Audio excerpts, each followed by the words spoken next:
8 horas 36 minutos em Campos, de volta com Folha no Ar, primeira edição, aqui pela Folha FM. Olha, daqui a pouco esse programa vai estar editado em podcast. Editado é só essa parte da entrevista que a gente fala, naturalmente, né? Não tem corte nenhum da entrevista, é só para você ouvir mesmo o conteúdo de tudo que a gente está falando aqui, e de forma bem mais sucinta, o máximo sucinto, e também, claro, evidente, né, poder ouvir aí a melhor hora do dia. É só você acessar aí qualquer aplicativo de podcast, por exemplo, Spotify, Deezer, a gente está lá. Voltamos com você, Arnaldo Neto. Hoje, o prazer de recebermos aqui o Cristiano Miller, presidente da OAB Campos. Cristiano, vamos falar um pouco sobre esse cenário atual que já se arrasta um tempo aí de pandemia, né, e seus reflexos em diversas áreas.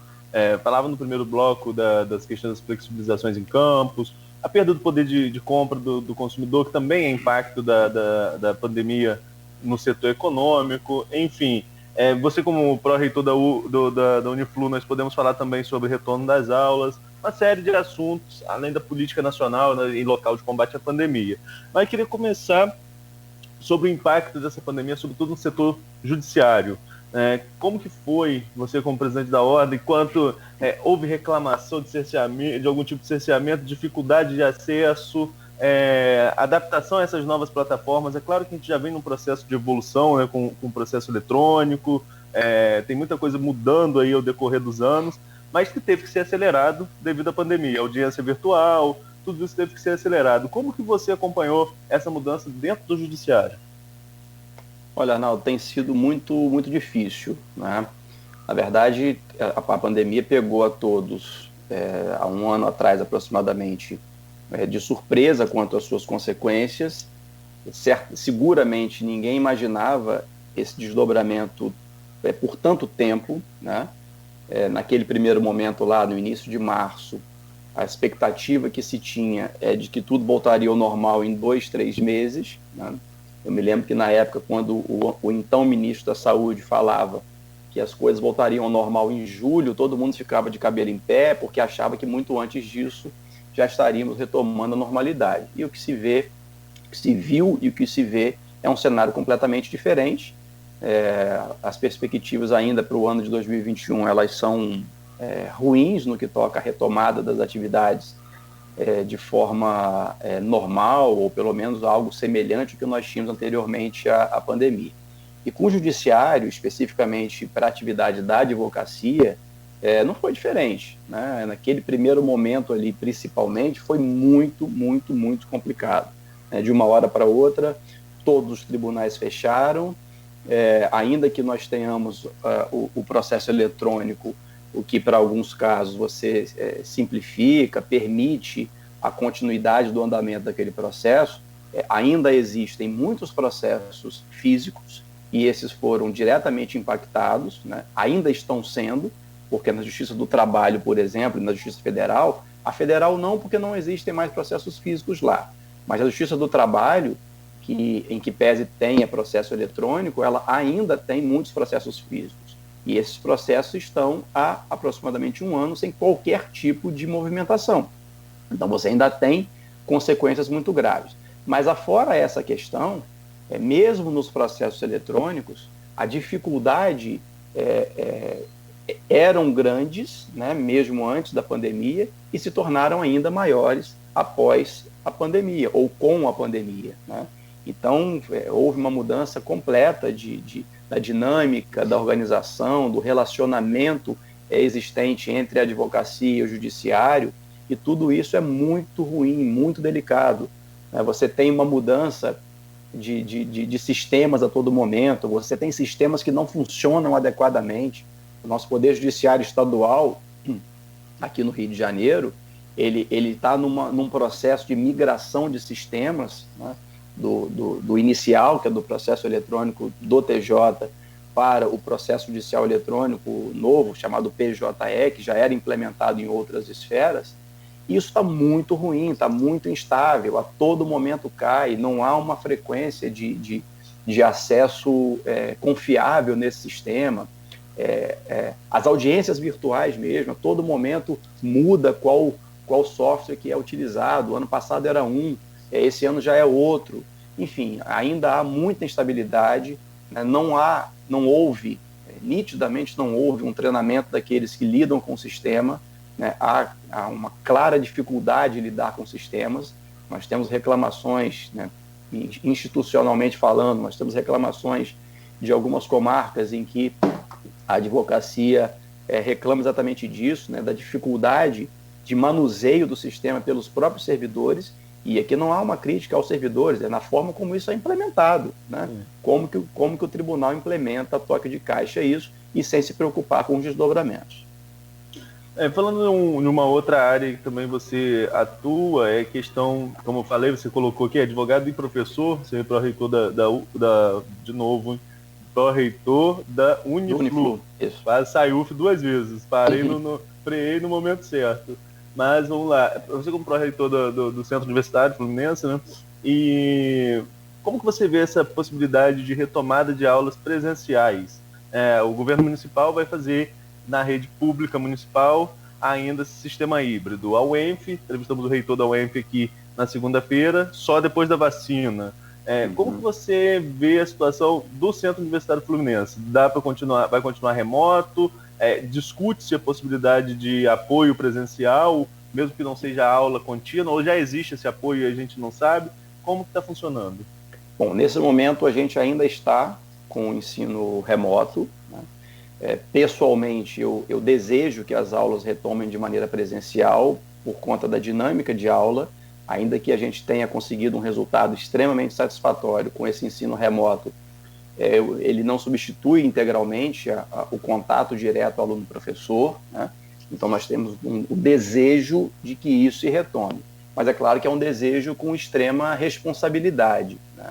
À medida em que seja possível essa retomada gradual, né, o nosso propósito é que isso aconteça de maneira gradual, preservando, evidentemente, os alunos, preservando os professores, principalmente aqueles professores que estejam em grupo de risco e que ainda não tenham sido vacinados, mas na medida do possível, a gente entende que é importante essa retomada das atividades presenciais com todas essas cautelas, né? Ninguém vai de uma hora para outra colocar todos os alunos em sala de aula, naquele ritmo normal de fevereiro do ano passado.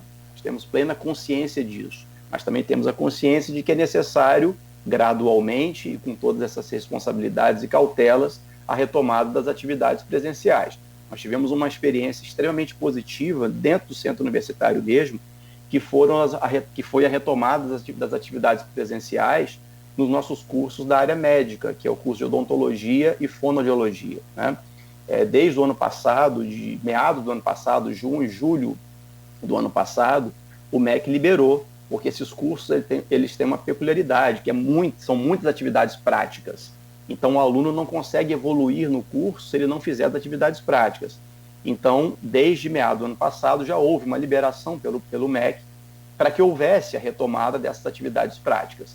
E assim nós fizemos, naquele primeiro momento com muita discussão entre os alunos, alguns muito preocupados, com toda a razão, em como que isso aconteceria, né? E foi montado um esquema de extrema cautela, controle, né?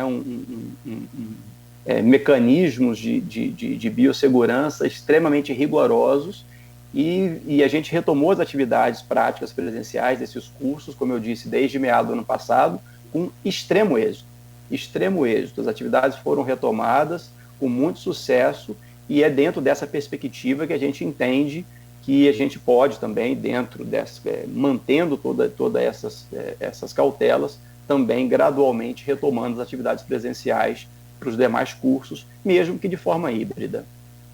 Eu recebi aqui a mensagem do Marcelo Almeida, diretor lá do Agrícola, né, do Colégio Agrícola Antônio Sarlo, e volta um pouquinho o bloco anterior, mas é interessante, e eu confesso que eu não estava acompanhando essa questão, não tinha visto nada sobre. Tá uma matéria aqui do Estadão Conteúdo, no site UOL, né, da agência Estadão. Líder de advogados conservadores diz que a OAB tenta intimidar. Para quem como eu não estava acompanhando, existe a Ordem dos Advogados Conservadores também, né, dos Advogados Conservadores do Brasil, E essa ordem publicou uma mensagem em redes sociais anunciando uma espécie de disque denúncia para que internautas reportem a entidade de ofensas ao presidente, porque vai processar todo mundo, seja político, seja artista, professores. E o presidente da OAB Nacional, Felipe Santa Cruz, e pediu investigação sobre uma possível infração. E para o presidente dos conservadores, vamos pegar aqui o nome dele, Barral é o sobrenome, me ajuda aí, Cristiano, você sabe quem é? Eu desconheço essa ordem de advogados conservadores. Ih, só tem como Barral aqui o nome, não tem o nome completo desse advogado. E ele diz que é uma tentativa de intimidação. Se você desconhece como eu essa ordem dos conservadores, né? Nem sei se caberia muito. Eu desconheço, é claro que a gente sabe que existe na advocacia, como em qualquer área, né? Uma advocacia mais conservadora, né? Que tem todo o direito de se manifestar nesse sentido, que não concorda com as manifestações do presidente nacional da OAB, enfim, isso é democracia, né? Você não concordar, não aceitar as manifestações, isso é extremamente saudável, né? Mas eu desconheço essa organização, essa ordem da advocacia, dos advogados conservadores, essa ordem paralela, eu desconheço, e quando começa a levar para esse lado de caça às bruxas, de disque denúncia em temas relacionados à manifestação, à livre manifestação de verdade, né? Eu já logo retiro o crédito. Até porque a gente tem que colocar aqui que uma das instituições que mais lutou pela retomada da democracia no Brasil foi a Ordem dos Advogados, né? A gente sabe... Sem dúvida, historicamente, a OAB ele tem um papel fundamental na retomada da democracia. Só para a gente deixar claro e fazer aqui uma menção honrosa ao papel da OAB para todo o Brasil, né? A gente, quando a gente coloca a cobertura nossa da eleição da OAB, né? Você lembra disso, né, Cristiano? A gente convoca todos vocês, sorteia, entrevista, devido à dimensão que se tem, ao respeito histórico que se tem à Ordem dos Advogados do Brasil. Mas vamos falar um pouquinho sobre... Continuar um pouquinho mais... Arnaldo. Um pouco mais... Oi? Dá só o nome do advogado, presidente da Ordem dos Advogados Conservadores do Brasil, é o Geraldo Barral. Geraldo, a matéria não cita nem o Geraldo, pra você ter noção aqui da minha situação. Como que eu fiquei... Agora, entendido. Então, aproveitando esse link aí do professor Marcelo e o que você levantou essa pauta, só aspas rapidamente aí, ele coloca ali também uma punição para um reitor de uma universidade federal de Pelotas. Houve até um TAC. E aí isso não seria, então, uma forma mais, vamos dizer, explícita de combate aí ao direito de expressão? A não ser que o reitor lá da universidade tenha também ameaçado, atacado, aí é outra coisa, mas... Eu desconheço, assim, a particularidade do caso, né, desse reitor da Universidade de Pelotas, mas eu sempre me preocupo com essa interferência externa exagerada, ainda que os reitores das universidades federais sejam nomeados pela presidência da República. Isso, a meu ver, não lhes dá o direito, né, não dá o direito ao presidente da República, ou quem quer que seja, de restringir, né, de interferir indevidamente na atividade acadêmica, administrativa desse reitor. Eu particularmente desconheço o caso específico, dificulta um pouco a manifestação, mas, a princípio, né, qualquer tipo de ingerência dessa forma, eu não vejo com bons olhos. O Ricardo André Vasconcelos, que é jornalista, conhecido jornalista, também é estudante de Direito, não sei se já concluiu, fico aqui na dúvida, estava em graduação de Direito também. Ele coloca aqui, falando lá do primeiro bloco, que eu só vi agora, mas comentário do Ricardo sempre vale te registrar, né? Seria o caso de se colar essa manobra, no caso da reprovação, da anulação da reprovação das contas, outros ex-prefeitos que também tiveram contas reprovadas, como Mocaibe e Arnaldo, pedirem também as respectivas sessões fossem reprovadas. Olha só o efeito cascata, né? O monstro que não pode ser ampliado no aspecto jurídico quanto a isso. Com certeza. Você cria o efeito cascata E exatamente por isso que você deve, independentemente dos personagens envolvidos, você não pode partir para esse tipo de estratégia, vamos dizer assim. Até mesmo, só para complementar essa fala do Ricardo, quando o Arnaldo teve problema com as contas e precisou recorrer para ser candidato, ele recorreu ao judiciário e teve registro lá em 2006, eu acho, para deputado, né? Que é o caminho, né?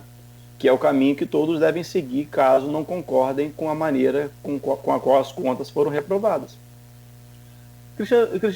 Cristiano, nós falamos aqui sobre pandemia algumas vezes e já estamos chegando ao final do nosso bate-papo.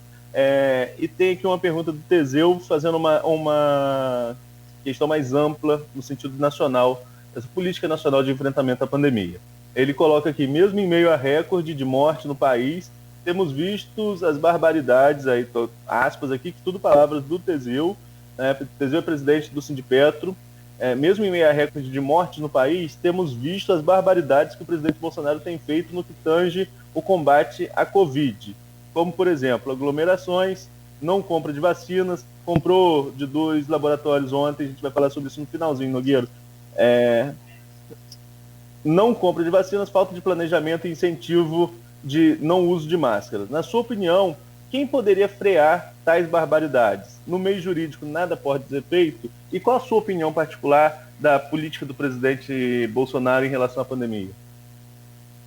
Bom, a falta de política do presidente Bolsonaro em relação à pandemia, eu acho que é nítido, né?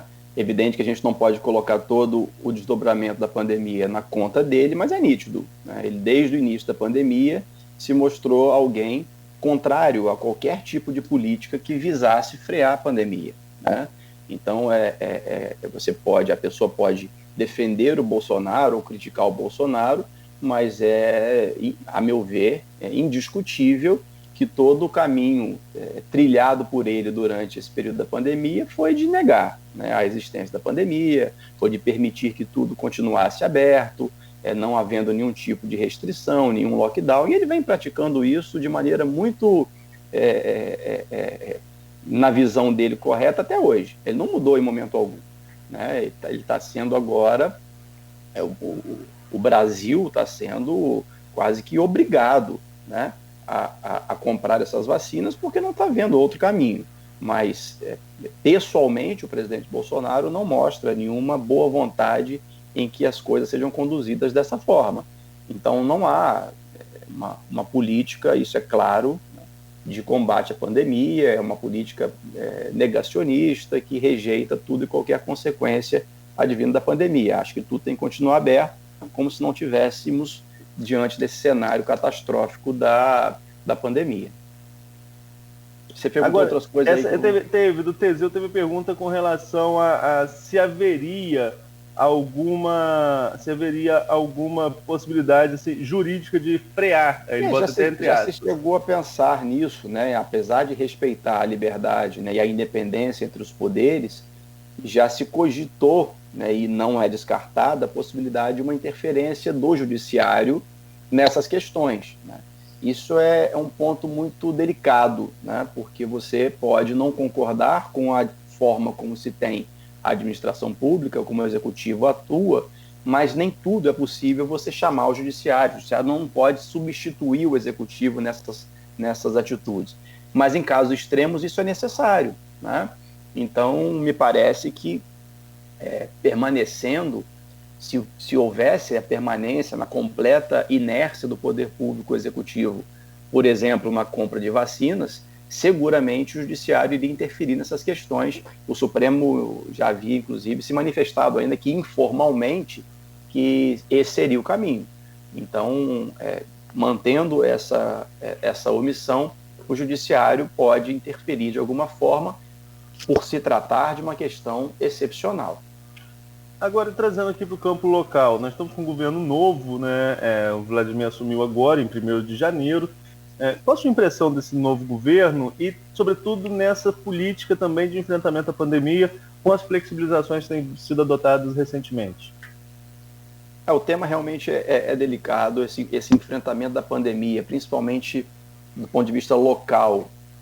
É sempre um tema muito sensível, porque todos já vêm de uma pandemia de 1 ano, né? As consequências locais, cada prefeito, evidentemente, não estou falando especificamente de Campos, consegue perceber com muito mais proximidade as consequências mais drásticas, né, no comércio, na economia local.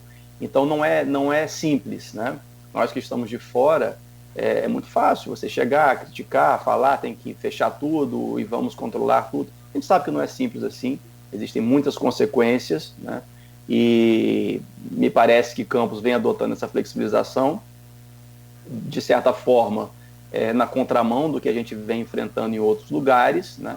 Mas também não é caso isolado. A gente vê o Rio de Janeiro, por exemplo, capital, também não vem impondo muitas restrições, né? Isso também é muito dinâmico, né? Você tem a possibilidade de alterar de um dia para o outro completamente esse cenário. O Rio decretou hoje, mas restrições bem severas. Esperou bastante, né? Eu vou ao Rio com alguma frequência e vejo que lá a sensação que dá é que não tem pandemia, né?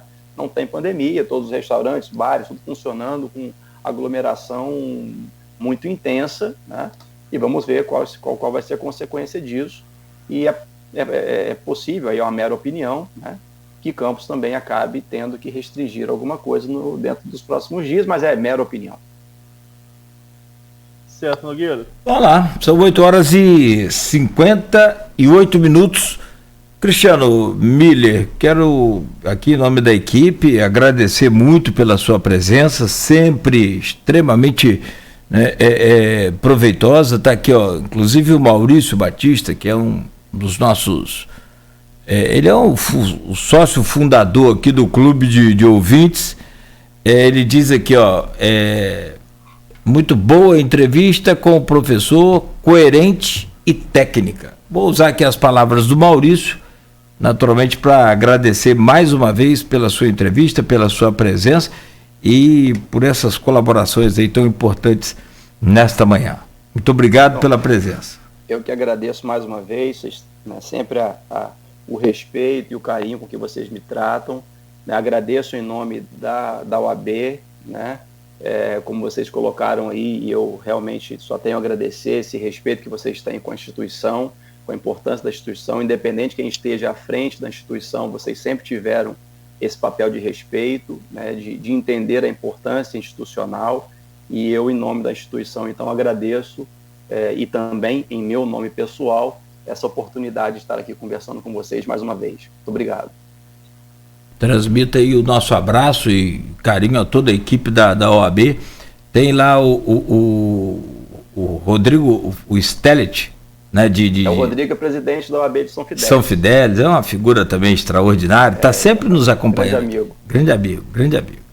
E tem a Kelly também, que é a presidente da OAB Mulher. Da OAB Mulher, nossa diretora lá, nossa secretária adjunta e presidente da OAB Mulher, que vem fazendo um belo papel, um belo trabalho. Não tenha dúvida. Bom, mais uma vez aí, muito obrigado, um abraço no pai do senhor também, na família inteira. Eu transmito a ele. Por favor. Bom, o Arnaldo, com você. Certo, também agradecer muito o Cristiano, um papo sempre que rende bastante.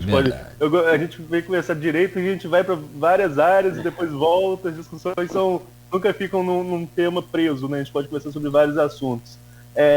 Queria, Nogueira, antes da gente encerrar, só falar sobre a campanha de vacinação para quem está acompanhando a gente, né?